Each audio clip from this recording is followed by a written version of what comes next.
ना रह गया है, भूल सुधार प्रविष्टि लिखनी है।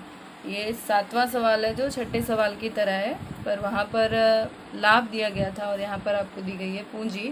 पूंजी का ब्याज है जो उनको गिनना था 6% की दर से, और उन्होंने क्या किया है कि टोटल पूंजी के ब्याज को समान हिस्से में बांट दिया है। तो सबसे पहले उनकी पूंजी देखेंगे। राम की पूंजी हमें दी गई है 60,000, तो 60,000 का 6% हम निकालेंगे तो आएगा 3600। रहीम की पूंजी हमें दी है 40,000, 40,000 का 6% निकालेंगे तो आएगा 2400। और ईसू की पूंजी दे रखी है हमें 50,000, उसका 6% निकालेंगे तो आएगा 3,000। अब इन्होंने गलती ये की है कि टोटल पूंजी जो है 1,50,000, उसका 6% यानी 9,000 को उन्होंने क्या किया है, समान हिस्से में बांट दिया है। मतलब कुल मिला के ये हुआ है कि लाभ में कमी हुई है 9,000 रुपये की। अब ये 9,000 को समान हिस्से में बांटा तो ये हुआ 3,000, ये 3,000 और ये 3,000। जो माइनस में है, लाभ में कमी हुई है।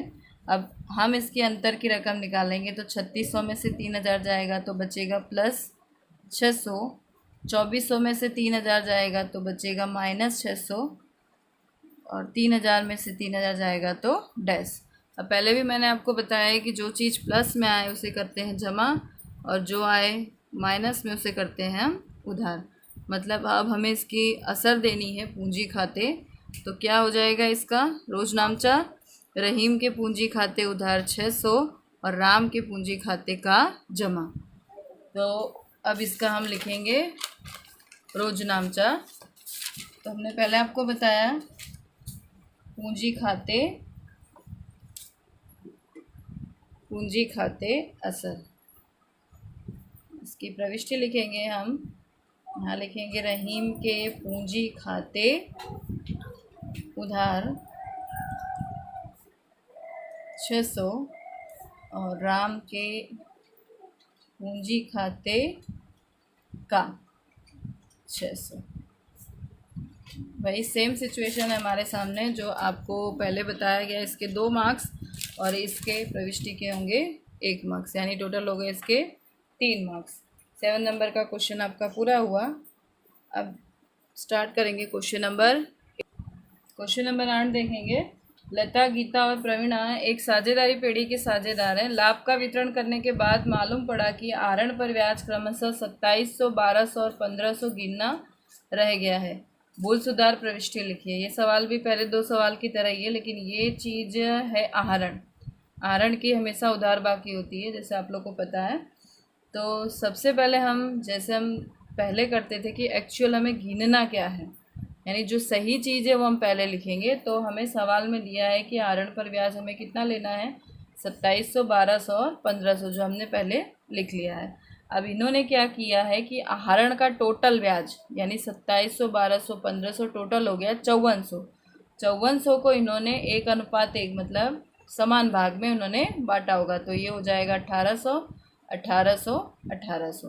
यानी गलती इन्होंने ये की है कि इन्होंने बांटा है 1800, 1800, 1800, और हमें बांटना कितना है 2700, 1200, 1500। तो हमको जो एक्चुअल करना है वो हम ऊपर लिखेंगे, और जो गलती हमने की है उसको हम नीचे लिखेंगे। यानी ये हो गई माइनस में रकम, ये हो गई माइनस में, ये हो गई माइनस में। अब हम निकालेंगे अंतर की रकम। 2700 में से 1800 माइनस करेंगे तो रकम आएगी हमारी 900, और 1200 में से 1800 माइनस करेंगे तो रकम आएगी 600। ये आएगी माइनस, ये प्लस 600, और ये आएगी 12 में से 1800 यानी माइनस 600, और 1500 में से 1800 जाएगा तो बचेगा 300। ये भी बनेगा माइनस का। पहले मैंने आपको समझाया कि जो चीज़ प्लस में आए उसको हम लिखते हैं जमा, और जो माइनस में आए उसके लिखते हैं उधार। लेकिन ये है आहरण। अगर आहरण कहीं भी दिखे आपको सवाल में तो ये सिचुएशन पूरी हो जाएगी उल्टी। मतलब जो प्लस होगा वो बनेगा उधार, और जो माइनस होगा वो बनेगा जमा। ये चीज़ को ध्यान रखेंगे आप लोग। पूंजी की बाकी हमेशा जमा होती है, इसीलिए हमने वहाँ पर एज इट इज़ किया। लेकिन सिर्फ आहरण में ये चीज़ आपको ध्यान रखनी है कि अगर प्लस में आती है तो उसको उधार लिखना, और यदि माइनस में आती है तो इसको जमा लिखना। अब हम लिखेंगे भूल सुधार प्रविष्टि। भूल सुधार प्रविष्टि। अब करना कुछ नहीं है आपको, जैसे एज इट इज़ आपको लिखना है। उधार है तो लता के पूंजी खाते उधार 900 रुपये, गीता के पूंजी खाते का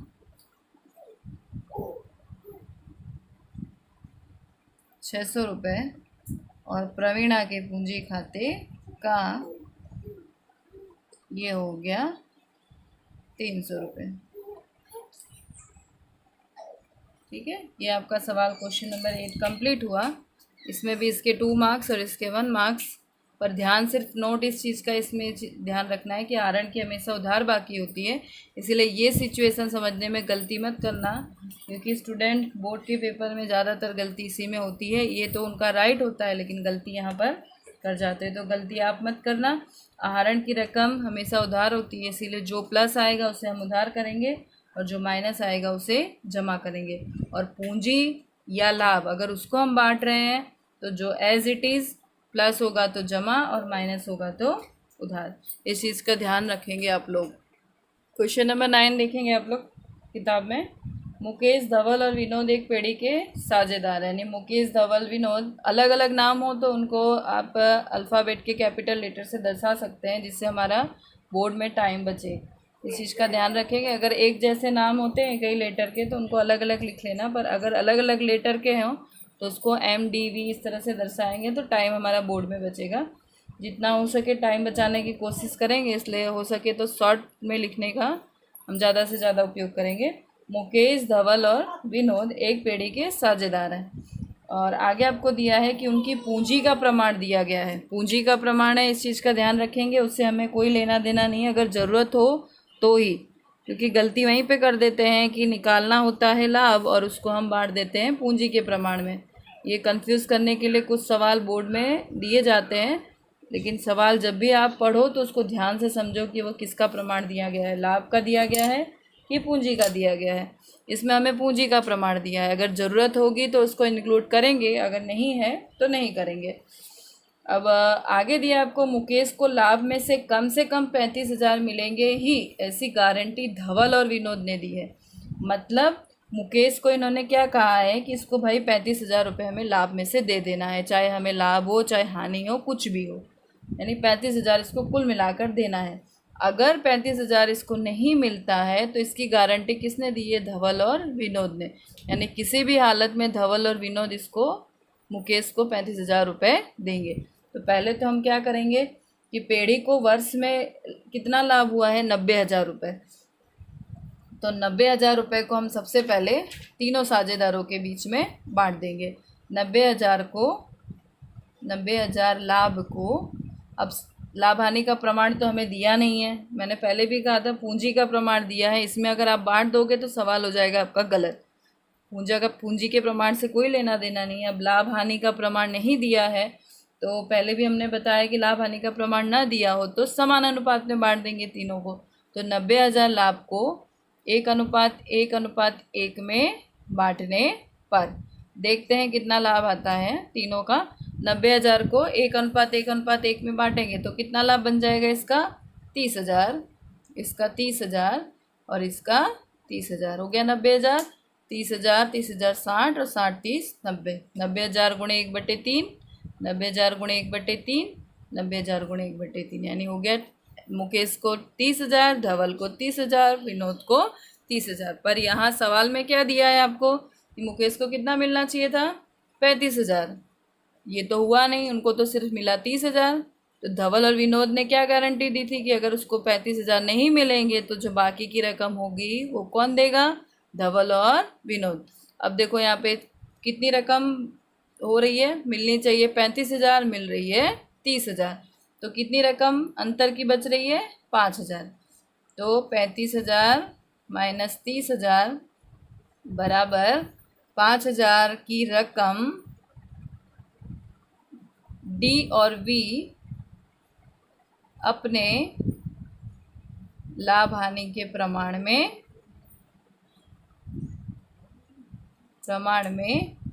एम को देंगे।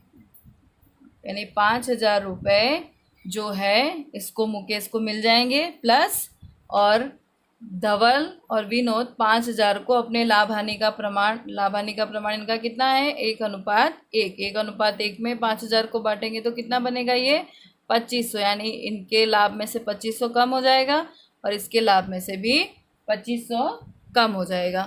तब हमारे पास टोटल कितना बचा ये देख लेंगे हम लोग। 35,000 ये इसको मिलने वाली रकम थी, 35,000 जो इसको मिल गई।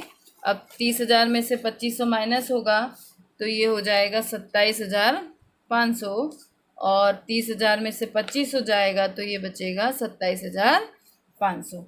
मतलब ये हो गई अंतिम प्राप्त लाभ। जो हमें सवाल में पूछा है कि आप साझेदारों को लाभ का बंटवारा किस प्रकार करोगे, जो हमने कर दिया। यानी मुकेश को मिल गए 35,000, जो इन्होंने वादा किया था वो निभा दिया। 2500 रुपये इसने त्याग कर दिया, 2500 रुपये इसने त्याग कर दिया। मतलब अब मुकेश को मिला 35,000, धवल को मिला 27,500 और विनोद को मिला 27,500। ये भी आपका 3 मार्क्स का सवाल पूरा हुआ। अब बारी आती है क्वेश्चन नंबर 10 की।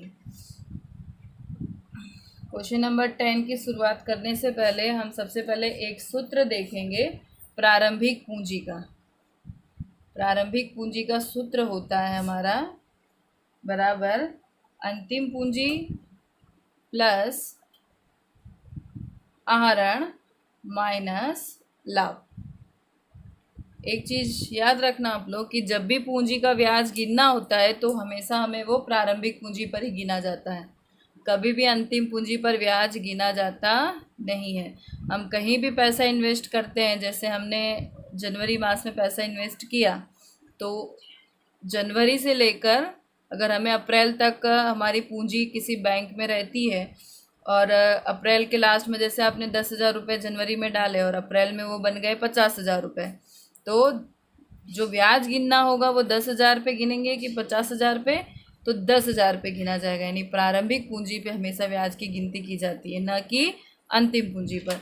यदि सवाल में कभी आपको प्रारंभिक पूंजी न दे रखी हो लेकिन ये 3 चीज़ दे रखी हो तो इस पर से आप प्रारंभिक पूंजी की गणना कर सकते हैं। इसी तरह का सवाल आपको क्वेश्चन नंबर 10 दे रखा है, ध्यान देंगे सवाल पे।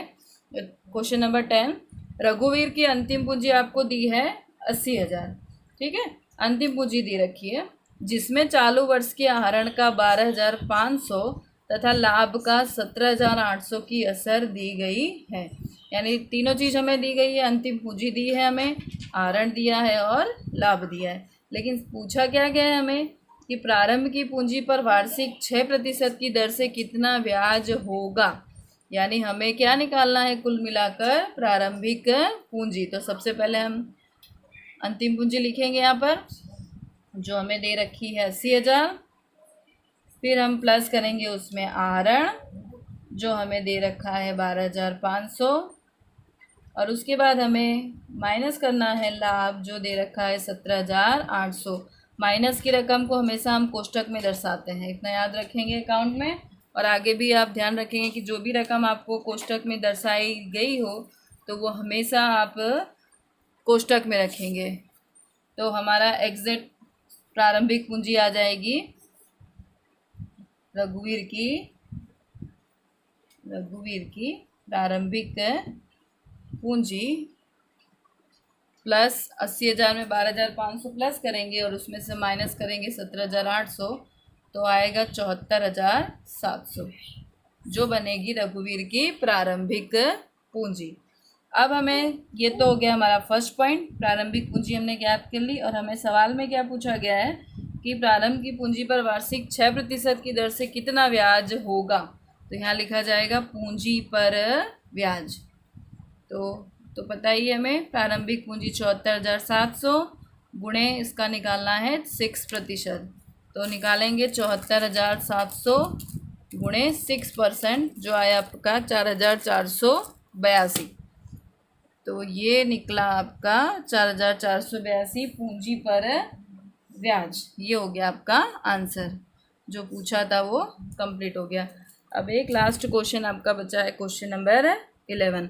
यानी बोर्ड में 1 नंबर से लेकर 11 नंबर तक के सवाल में एक क्वेश्चन आपको कंपलसरी 101% इसमें से पूछा जाएगा। यानी ये जो 11 सवाल है, मैंने पहले भी कहा था कि 10 बार सॉल्व करना है, 20 बार सॉल्व करना है, लेकिन कर लो कि 3 नंबर आपका बोर्ड में कंफर्म हो जाए। सी सेक्शन में पहला ही सवाल 21 नंबर का, नंबर 21 यानी क्वेश्चन नंबर 21 पे ये सवाल आपको रहेगा। वो भी किस में से रहेगा?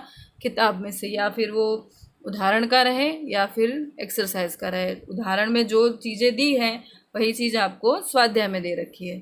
तो आप स्वाध्याय के सवाल तो मैं आपको समझा दे रही हूँ और इसी से आपको एक्सरसाइज करनी है। मतलब जो मैंने सवाल यहाँ समझाया आपको, उसी को आपको फिर बैठकर वापस अपने मन से करना है और अच्छे से और करना है आपको। तो एग्ज़ाम्पल आपको दे रखे हैं, एग्ज़ाम्पल में से आप सवाल उठाइए, रखिए और उसको सॉल्व कीजिए इसी मेथड से। इसमें से एक सवाल कंफर्म 101% इसमें से पूछा जाता है, इसलिए इसको लेट गो करना नहीं है। अब हम देखेंगे क्वेश्चन नंबर 11। क्वेश्चन नंबर 11 है आपका, ए बी और सी समान हिस्से के साझेदार है, यानी लाभ हानि का अनुपात आपका हो गया ए बी सी का, ए बी सी यानी 1:1:1, यानी टोटल हो गया आपका 3। उनकी कुल पूंजी आपको दे रखी है 4,50,000 और पूंजी का अनुपात आपको दे रखा है 1:3:2, 1:3:2 यानी हो गया 3, 2, 5 और 1, 6। ठीक है, अब कुल पूंजी आपको दे रखी है, यहाँ पे हम कैलकुलेट कर लेंगे 4,50,000। ये जो हम माहिती जो दी गई थी हमने लिख ली है। आगे क्या कहा है सवाल में आपको, पेढ़ी पूंजी पर वार्षिक 9% की दर से ब्याज चुकाती है। मतलब जो पूंजी दे रखी है 4,50,000, उस पर 9% की दर से ब्याज चुकाती है। ये 4,50,000 तो तीनों साझेदार का है, तो सबसे पहले हमें क्या करना पड़ेगा, पूंजी को डिवाइड करना पड़ेगा तीनों के अलग अलग प्रमाण में। तो पूंजी का अनुपात हमें दे रखा है 1:3:2। पूंजी कन्वर्ट हो जाएगी अलग अलग और पूंजी अलग अलग हो जाएगी, तो उस पर से हम उसका ब्याज भी निकाल पाएंगे। अब आगे सवाल में क्या दे रखा है, साझेदार सी को पूंजी के ब्याज सहित 73,500 मिले। सी को क्या मिला है, ब्याज सहित, यानी ब्याज सहित 73,500, 73,500 में सी को ब्याज सहित, यहाँ पे मैं लिख के बता दे रही हूँ आपको, पूंजी पर ब्याज सहित मिला है 73,500। अब ये 73,500 में लाभ भी शामिल है और ब्याज भी शामिल है, तो अभी हमें गिनती करनी पड़ेगी कि ब्याज कितना और लाभ कितना। तो आगे आपको क्या कहा है कि साझेदार ए और बी को पूंजी के ब्याज सहित कितना रुपए मिलेगा। सी का तो दे रखा है, अब इन्होंने कहा है कि ए का भी आप निकालिए और बी का भी निकालिए, यानी पूंजी का ब्याज भी निकालिए और जितना लाभ मिला है वो भी निकालिए। बस इतनी चीज़ हमको दे रखी है, इस पर से हमें सवाल सॉल्व करना है। तो सबसे पहली चीज़ हमें क्या, जो पहले मैंने बताया है कि साझेदारों की पूंजी हम निकालेंगे। तो सबसे पहले हेडिंग लिखेंगे यहाँ साझेदारों की पूंजी। ठीक है, वो किस अनुपात में दे रखी है, 1:3:2 पर मैंने कैलकुलेट किया है, तो ये हो गया साझेदारों की पूंजी। तो सबसे पहले निकालेंगे ए की पूंजी।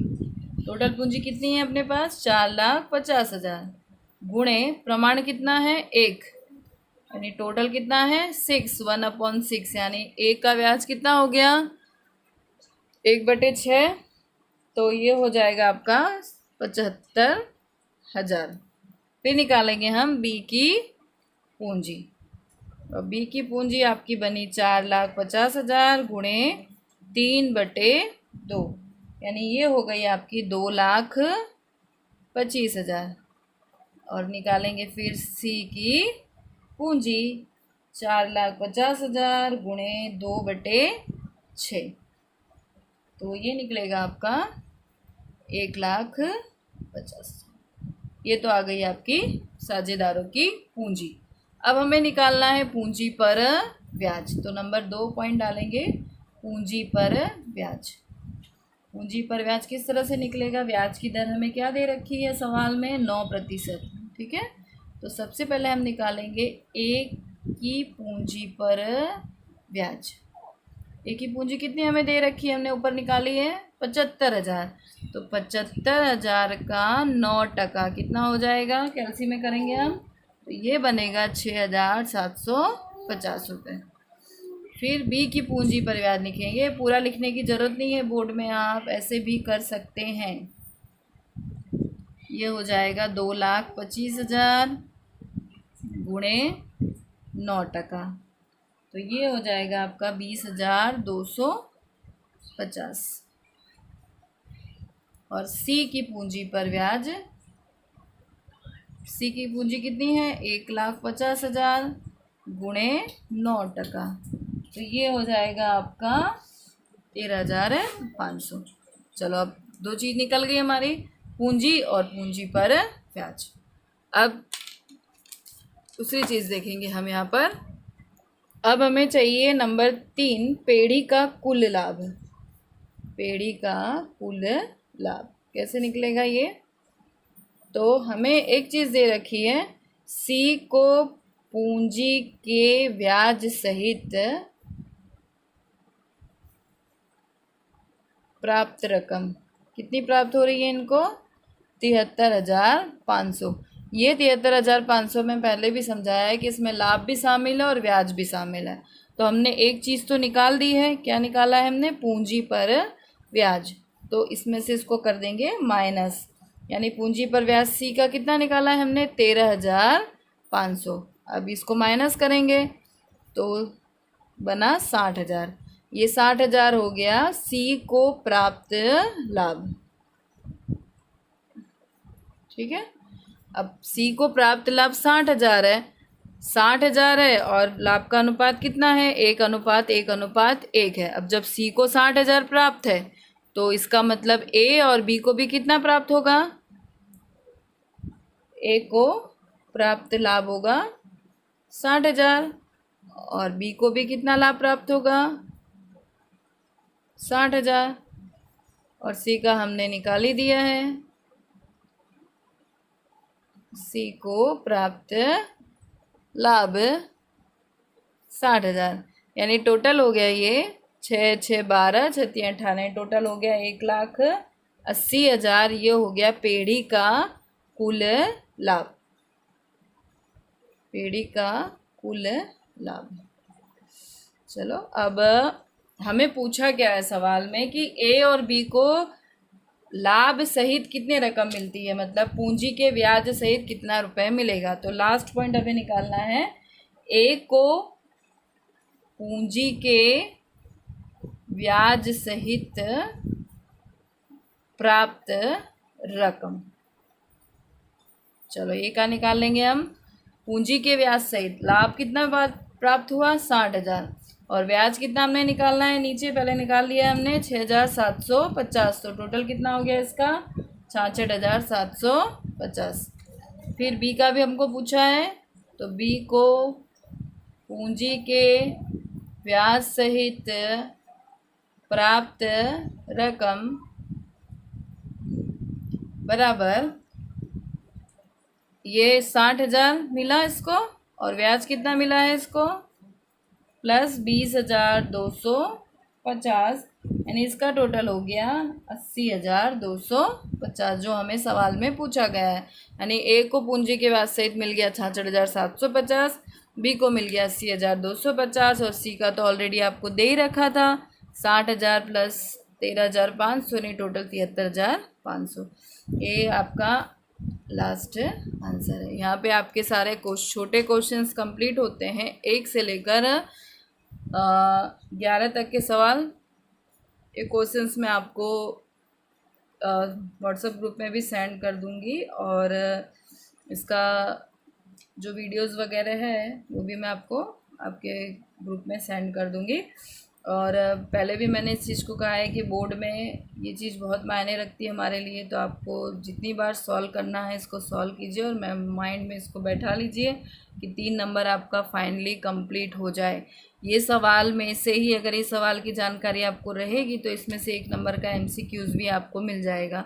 अगर वो चीज़ नहीं है तो एक्सरसाइज में आपको MCQ दे रखा है, लास्ट में हम उसकी गिनती करेंगे तो आपको बताएंगे कि MCQs कौन कौन से ज़्यादातर पूछे जाते हैं।